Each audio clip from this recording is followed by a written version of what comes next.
بسم اللہ الرحمن الرحیم۔ آج ہم سورہ بقرہ کی آیت نمبر 27 کر رہے ہیں، اور اس آیت نمبر 27 کا ایک حصہ ہم پہلے کر چکے ہیں۔ اب اس کا حصہ نمبر 2 یا حصہ دوئم ہم کریں گے۔ بات چل رہی تھی یوسف علیہ السلام کے بارے میں، زلیخا کے بارے میں۔ تو وہ جو مولانا نور الدین عبد الرحمن جامی نے کہا تھا اس سلسلے میں، تو اس سوختہ بخت کا کیا کہنا جس سے فروخت کنندہ نے پوچھا ہی نہیں کہ مال کتنا ہے، بس یہی ہے جتنا بھی مال ہے لے آؤ، اپنی جان کے ساتھ لے کر آ جاؤ۔ یہ اللہ تعالیٰ مومنوں سے یہ نہیں پوچھتا کہ کتنا مال تمہارے پاس باقی بچا ہے یا ہے کتنا، کوئی تعداد نہیں ہے۔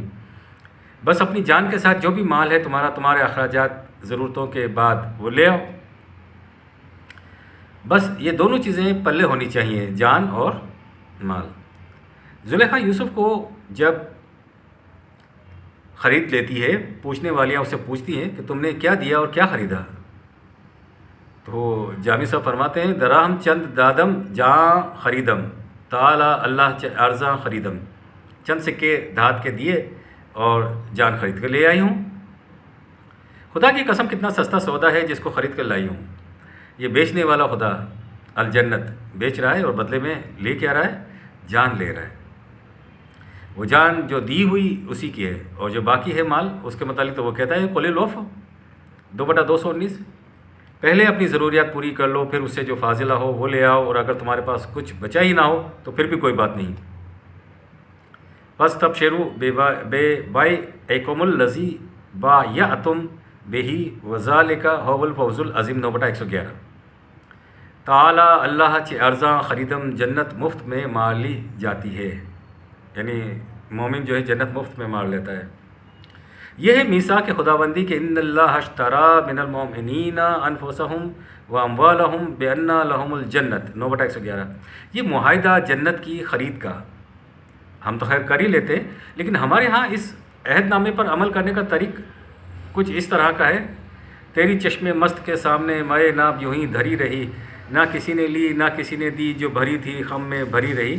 کیونکہ جنت بیچنے والا ہماری جان و مال لینے تو آتا نہیں ہے، اس لیے جان و مال ہمارے پاس ہوتے ہیں اور یوں ہماری بڑی موجیں رہتی ہیں۔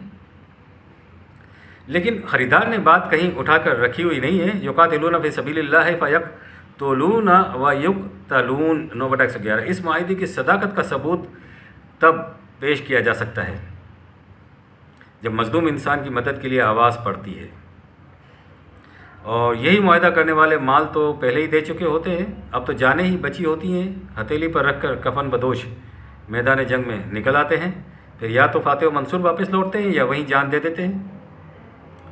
انہی کے متعلق کہا گیا ہے کہ دیکھنا کہیں ان کی اس طبعی زندگی کو خاک و خوں میں لپٹے ہوئے دیکھ کر یہ نہ سمجھ لینا کہ یہ مر گئے ہیں، بل احیاء، یہی ہے جو تمہاری زندگیوں کے اندر ابھی بھی زندہ ہیں، جس کے بارے میں شبہ کیا ہی نہیں جا سکتا کہ یہی زندہ ہیں۔ اس طرح اس معاہدے کی تصدیق ہوتی ہے۔ تصدیق کا طریقہ آپ نے دیکھ لیا، یہ ہوتا ہے طریق یقاتلون فی سبیل اللہ فیقتلون ویقتلون 9/111۔ میثاق کے سلسلے میں ایک ضروری وضاحت اسی 27ویں آیت میں ہے، وینقضون عہد اللہ من بعد میثاقہ 2/27، یعنی جو خدا کے ساتھ عہد کرنے کے بعد اسے توڑ ڈالتے ہیں، اب توڑنے کی بات ہو رہی ہے۔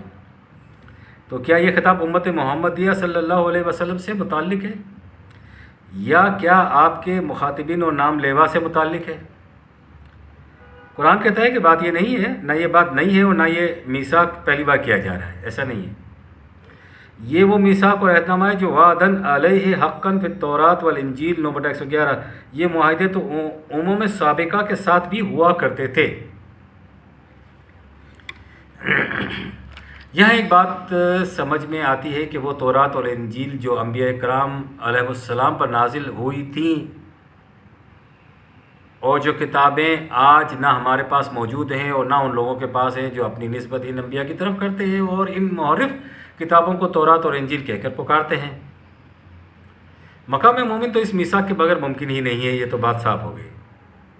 قرآن کریم جب ان اللہ کہتا ہے تو شدت سے سمجھاتا ہے کہ مومن کون ہیں۔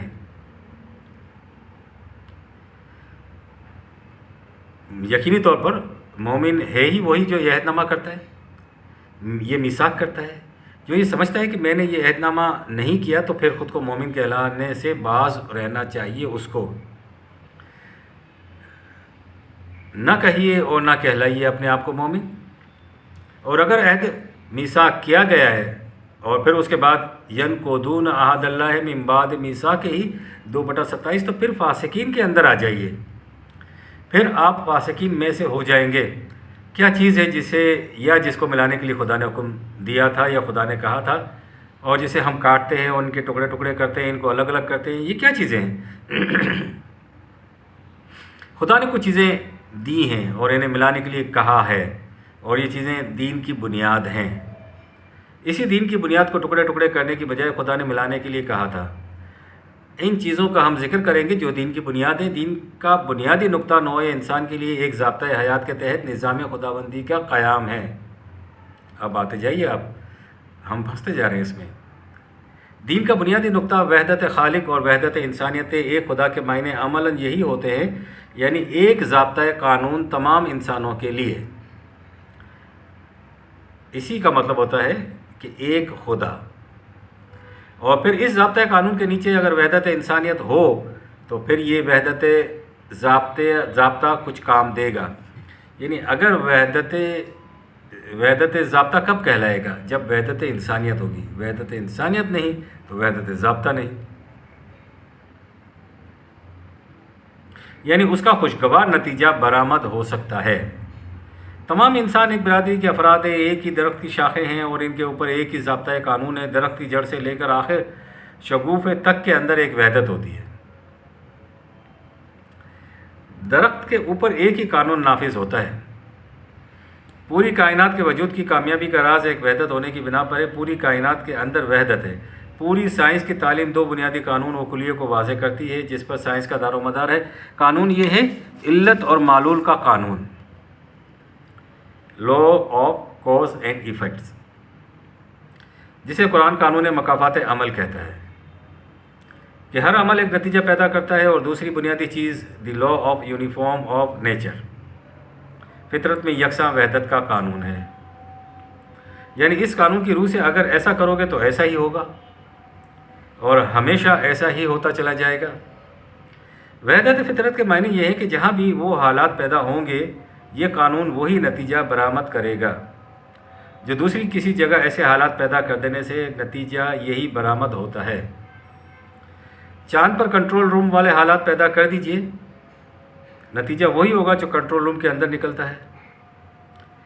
لہو خورشید کا ٹپکے اگر ذرے کا دل چیرے، یہ کتاب نوع انسان کے اختلافات مٹانے کے لیے وحی کی گئی تھی تاکہ اختلافات مٹ جائیں انسانوں کے درمیان۔ انسانوں کے متعلق قرآن حکیم نے کہا ہے کہ وَمَا كَانَ النَّاسُ إِلَّا أُمَّةً وَاحِدَةً 10/19۔ پوری نوع انسانی ایک امت ہے، پوری نوع انسانی ایک برادری ہے، پوری نوع انسانی ایک امت واحدہ ہے۔ فاختلفوا 10/19۔ انسانوں نے انسانوں کے درمیان انسانیت کے اندر اختلافات پیدا کر دیے ہیں۔ منشاء خداوندی یعنی کتاب قرآن مجید کی وحی کی منشا تو وحدت انسانیت ہے، لیکن انہوں نے اختلافات پیدا کر لیے۔ ان انسانوں نے کس طرح سے کیے؟ خاندانوں کے اختلافات سے لے کر قبائل، اقوام، نسل، رنگ، زبان، مذہب، مذاہب، اور یہاں تک کہ ایک دین کے ماننے والوں کے اندر فرقوں کے اختلافات، یہ کیا کم ہے؟ جسے قرآن حکیم شرک قرار دیتا ہے۔ یہ وہ ساری چیزیں ہیں جنہیں اللہ نے ملانے کا حکم دیا تھا، اور یہ اختلافات پیدا کرنے والے وہ لوگ ہوتے ہیں جو انسانیت کو کاٹ کے رکھ دیتے ہیں۔ یقطعون ما امر اللہ بہ ان یوصل 2/27۔ چونکہ انسانوں نے ان بنیادوں پر آپس میں اختلافات کیے، ان اختلافات کو مٹانے کی خاطر خدا نے ایک پروگرام بنایا۔ وہ پروگرام یہ تھا کہ کان الناس امۃ واحدۃ 2/213۔ یہ ایسا نہیں ہے کہ نوع انسانی کے پہم تجربات کی بنیاد پر خدا نے اس پروگرام کا فیصلہ کیا ہو۔ نوع انسانی شروع میں بھی ایک ہی جماعت تھی، اس میں وحدت تھی، یہ امت واحدہ تھی، لیکن بعد میں وہاں فاختلفوا آ گیا۔ لوگوں نے اس امت واحدہ کے اندر اختلاف پیدا کیا پھر اس کے بعد خدا نے اختلافات مٹانے کی خاطر جو کچھ کیا وہ آیت 2/213 میں ہے۔ وَبَعَثَ اللَّهُ النَّبِيِّينَ مُبَشِّرِينَ وَمُنذِرِينَ وَأَنزَلَ مَعَهُمُ الکتاب بالحق لیحکم بین الناس فیما اختلفوا فیہ 2/213۔ جتنے اختلافی معاملات ہوں ان کا فیصلہ اس کتاب کے مطابق کرو، کہا کہ لیحکم بین الناس فیما اختلفوا فیہ 2/213۔ انہوں نے خود اختلافات پیدا کیے اور اس امت واحدہ کے ٹکڑے ٹکڑے کیے، پھر ہم نے انبیاء کو بھیجنا شروع کیا، انبیاء نے آ کر ان میں کیسے وحدت پیدا کی، ہم نے ان انبیاء کو کتاب دی، کتاب کے اندر وہی ضابطۂ قانون، اور ان انبیاء اور رسول سے کہا کہ انہیں اس ضابطے کے تابع چلاؤ۔ یہ ہے وہ طریق جس سے پھر سے نوع انسان امت واحدہ بن سکتی ہے۔ نبی کے ساتھ کتاب دینے کا مقصد یہی ہوتا ہے کہ جو اختلافی معاملہ ہو اسے اس نبی اور اس پر نازل ہونے والی کتاب کی طرف رجوع کیا جائے، وہاں سے فیصلہ لیا جائے تو وحدت پیدا ہو جائے گی۔ نبی خود اپنے جذبات کے تابع فیصلہ نہیں کرتا، وہ تو خود اسی کتاب کے تابع زندگی بسر کرتا ہے اور اسی سے فیصلے لیتا ہے، لیکن ہم نے خدا کے اس پروگرام کو ناکام بنا کر رکھ دیا ہے۔ اس خدا نے نبی بھیجا، وہ بھی آخری خاتم النبیین صلی اللہ علیہ وسلم، اتنا عظیم نبی، اور کتاب بھیجی تو ایسی جو قیامت تک کے لیے مکمل و محفوظ۔ یوں کہا جائے تو بیجا نہ ہوگا کہ تو را کشید او دست از قلم کشید، تجھے لکھنے کے بعد اس مصنف نے قلم رکھ دیا، پھر اور کچھ بھی نہیں لکھا، اس نے ایسی کتاب ہمیں دی ہے۔ قرآن حکیم کی واضح تعلیم کہ اس نے دین میں فرقہ بندی کو شرک قرار دیا ہے، یہ چیز خدا کی منشا کے خلاف ہے، اس کی مشیت کے خلاف ہے اور قرآن کے واضح احکام کے خلاف ہے۔ اس شرک کے کرتے ہوئے ہم توحید پرست کیسے ہو سکتے ہیں؟ یعنی اگر ہم شرک بھی کریں اور توحید پرست بھی کہلائیں پھر تو یہ قرآن مجید کی واضح تعلیم کے خلاف ہے۔ اس قسم کے فریب کا کوئی علاج نہیں ہے کہ بت بھی کعبے میں رہیں اور وہ خدا کا گھر بھی کہلائے۔ فرقہ بندی مسلمات طور پر تسلیم کر لی جائے، یہ کیسے ہو سکتا ہے؟